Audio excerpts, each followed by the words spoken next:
Welcome to another video from Dr. Lock.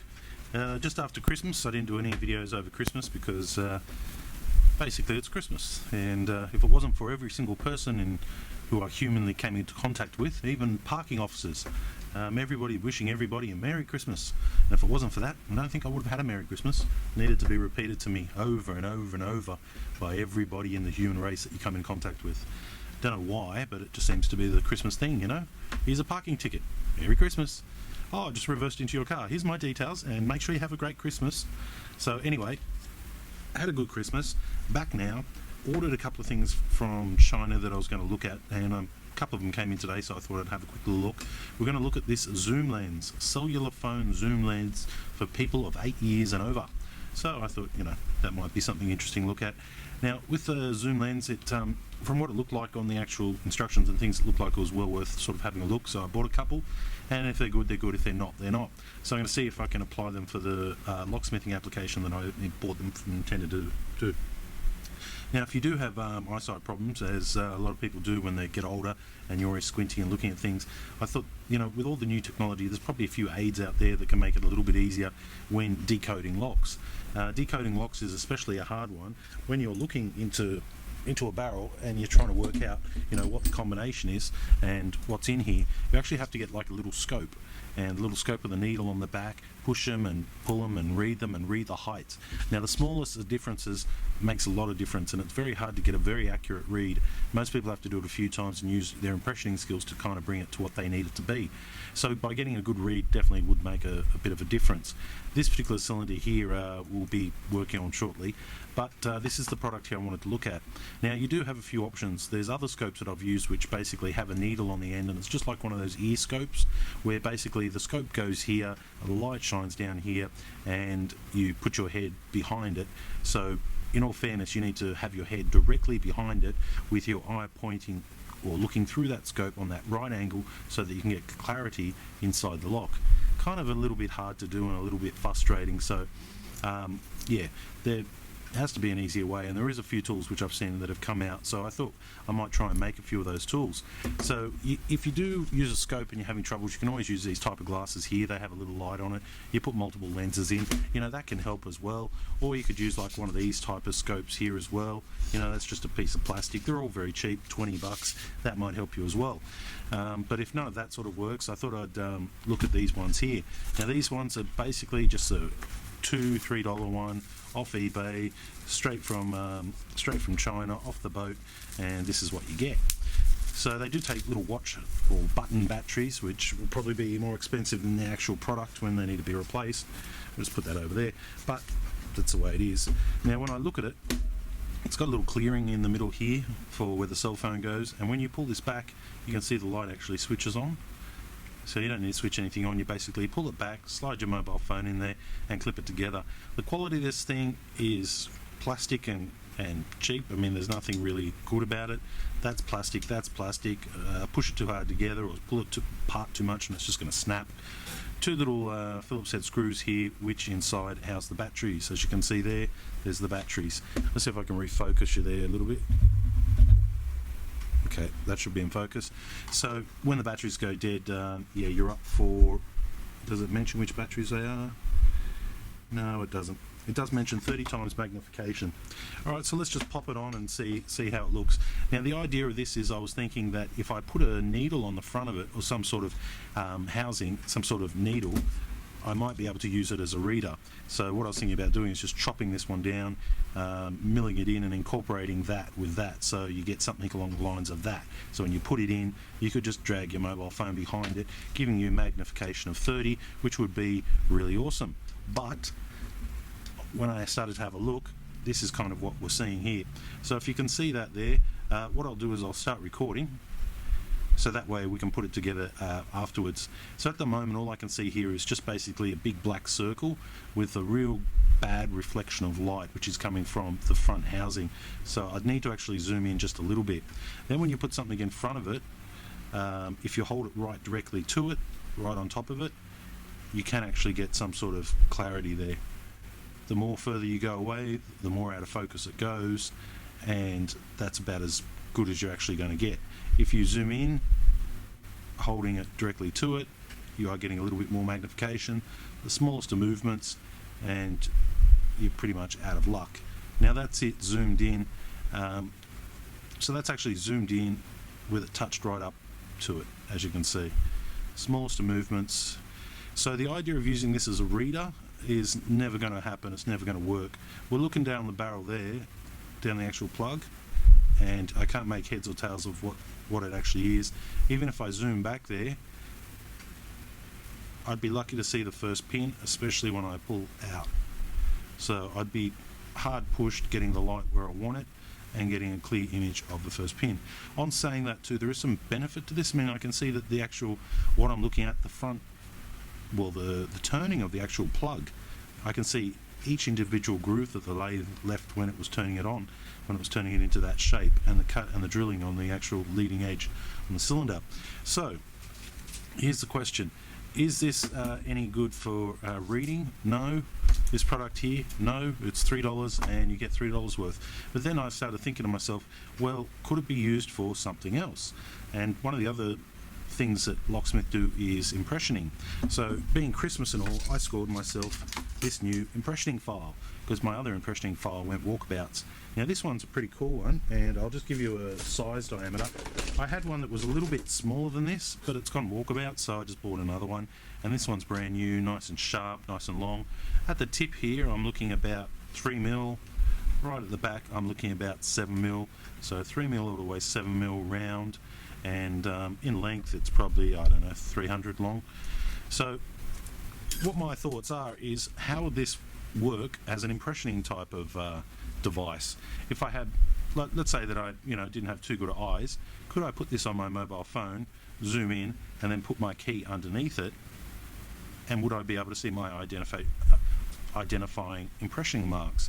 So let's give that a go, and I'll record it at the same time. So what I'm going to do is, I don't actually have an impressioning vise, but I did find this in a drawer and it cleaned up kind of nicely. It's a hand vise, and I'm going to leave it a little bit there, so I've got something just to give it the backwards tap. And here you can see that I've just put in my space and depth, so I've just basically done zeros all the way along. That seems pretty good. Put my hand vise in. I might just use a more solid hammer, give it a little turn. Okay, pulling it out now. Now to the naked eye, I'm looking at the reflection of the light to be able to try and see what I got.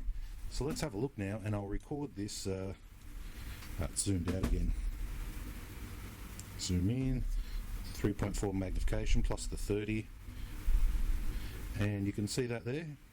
So I'm just going to record this so I can split the screen and give you some indication of what I'm looking at. Now it does move around a lot,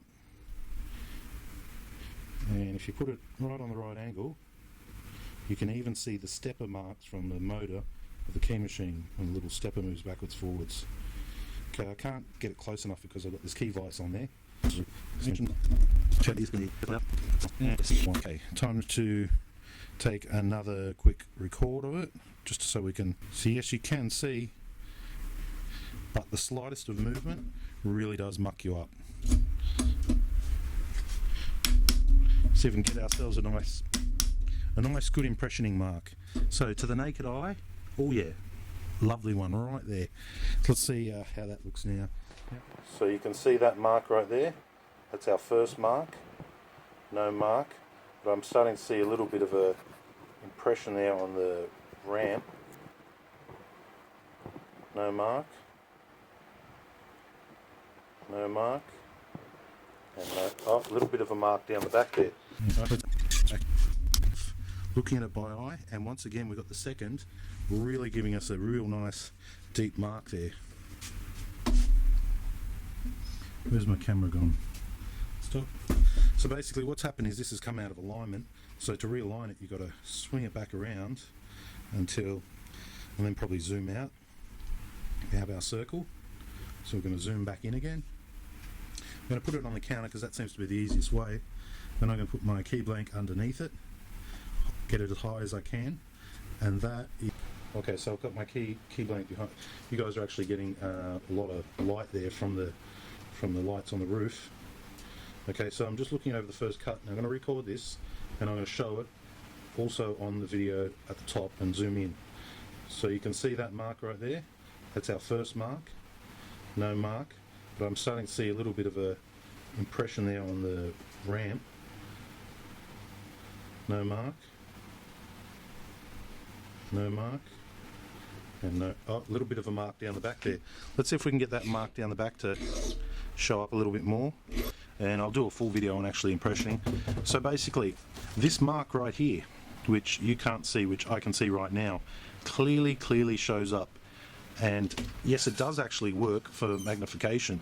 You do get quite a good view. Like if you've got so let's say if you've got bad eyes and you need something to be able to put it over the top of the key like this, then this $3 tool is a possibility. I mean, I can see from that, sorry, you can't see clearly, here's the head of the key here. As you can see, it's a little bit blurry, but as I move over the key, even that first one there, which hasn't been cut, you can see a few of those marks just on that first one right there. Second one, definitely got a mark on the furthest ramp, on the lead-away ramp. Next one here too, I can see some scratches even in the metal. You know, you can actually identify the metal reasonably well. That one there, I can see a few little marks, but nothing I want to hit with a file. And same with that one. Now, it is hard to get it both at the same spot to get that clarity. If I move back, I get nothing. If I put it right up to it, that's the best I get, and I have to wait for a second for it actually to sort of refocus. And using that light now just to go over my valley, just to see what I've got. So yeah, you really can see a lot more than you can with the naked eye, and you can see the grain of the metal and definitely see some impressioning marks. So, is it worth having this with you if you're impressioning? Well, to be honest with you, it's comparative to some of the other impressioning sort of tunnels with lights. There is one out there that you put the key in from the side, and you know that does help you as well. That would probably be a better tool because your height is always fixed. It's probably got a multifocal lens on it, so you can really zoom in. As with this one, you're using a mobile phone, so the zooming in and the focus is kind of automatic, so you don't have a lot of control over that. But on saying that, for a $3 device, and you don't have to carry around anything, you just pull it straight out of your pocket, I don't think it's too bad. So if you wanted to start impressioning, yeah. And if you needed a little bit of an aid to make it look better, I think it's $3 well spent. I mean, that mark is so clear right there, that mark, you can see it. It's a real dig in. It's real deep and scored the metal. So I'm reasonably happy with it. I'll keep one in the truck and I'll keep trying to use it. For $3, I don't see the harm in it. They're not, I mean, it's not big. The batteries will fade off. My phone's got a bad camera anyway, and that's just a Samsung. And looking over it, look, it doesn't hurt. It doesn't hurt at all.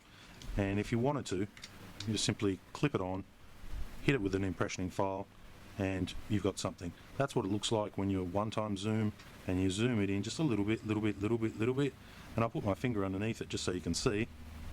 So you can see that quite clearly. That's pressed up as hard as I can, and you know, you are getting a lot of zoom there. A lot of zoom. Can I focus in on that? Yeah. There's a little bit of metal in the paw of my finger right there. See that right there? See that little shiny dot? A little bit of brass right there. It might be good for even getting out splinters. I mean, we all, as locksmith, always get those nasty brass splinters that are not magnetic, that are hard to get out. So, what would I give this out of 10? Well, look, it does do something for us. It's not what I originally wanted it to be as a reader, and I do have some more tools on the way which I'm going to try and get working as a reader. Some being these USB type of boroscopes. So I'm going to be looking at doing one of them and seeing if I can get one of them working well. But this particular device here, what would I give it out of 10? I'd give it a 5 or a 6. Actually, no, let's give it a 7. I'll tell you why, because it only cost me $3. Nothing these days costs you $3. It cost me more to get a coffee from McDonald's than it does to buy one of these from China with batteries in it ready to go. And we were getting maybe 20 or 30 times magnification, and I was able to see the grooves actually in the key and see that impressioning mark a lot deeper than I could with the naked eye. And the small ability of it means you can just throw it in your toolbox or somewhere it's not going to get broken. And if you are ever impressioning and you're really under the gun and you want to impression this key without burning through 3 or 4 key blanks and you want to do a good job, well, sight, some of the most important things in impressioning are, first of all, sight, light, impression, and a good method of impressioning. Because without getting those good marks, knowing where the marks are, you can easily hit false marks or overfile, and you can be burning keys and not getting the key done as quick as you would like. So if this helps you get that key done quicker and you can identify more because of that magnification, then yeah, it's worth its weight. And it's one of the few tools that actually can do something and cost us next to nothing. Most tools that we purchase, like if I was to purchase this locksmith scope, it would be $30, $40, $50, $100. Everything locksmithing tools always 100 or 50, 80. It's always expensive. But man, for $3 using my mobile phone out of my pocket, yeah, I'd give it a 6 or a 7, I'd say. So that's a quick review on the Zoomy Lens cellular mobile phone. You can acquire this via eBay and probably Amazon and probably $2 shop and all sorts of places like that. And you pay any more than $3 and you're probably getting ripped off, but $3, $4 delivered is kind of what I paid for 2 of these. So that's the first video on the Zoomy Lens. I'll put up some, hopefully I've spliced in some footage of what I actually saw on the mobile phone. That might even come up a little bit clearer than what you saw it. This is the other one here, this USB cable one here. I've got I'm fairly confident on this one. I did a few little tests on it, and this again is another $10 device with the micro little Android plug on the back here, as you can see, with the lens on the front. Now this one here is only 720p, which is really, really crappy, but I'm going to try with this one, and I've got another one that's coming which is HD, and I'm going to be trying with that one, and we're going to see what the difference is. So I'm going to turn this into a reader and see if this makes a lot of difference, and see which one, automatically as a key reader, this one fails, but this one here does show some sort of promise. So I'm going to be building that in the next couple of days and posting that video when I get a chance. If you've got anything to add to this, like, you try using it after 3 days, it'll probably break on you, anything like that, or you've used one and it wasn't too good, anything, your opinion on it, post it down below. I'm always happy to see. I mean, this device, as it is, look, I don't think it's going to last too long if you don't look after it. You really want to put on your rubber gloves or your kid gloves or whatever you call them, and be nice to it. Even buy it flowers once and again. You'd have to really be that nice to it. So anyway, that's our video for today. Thanks for watching.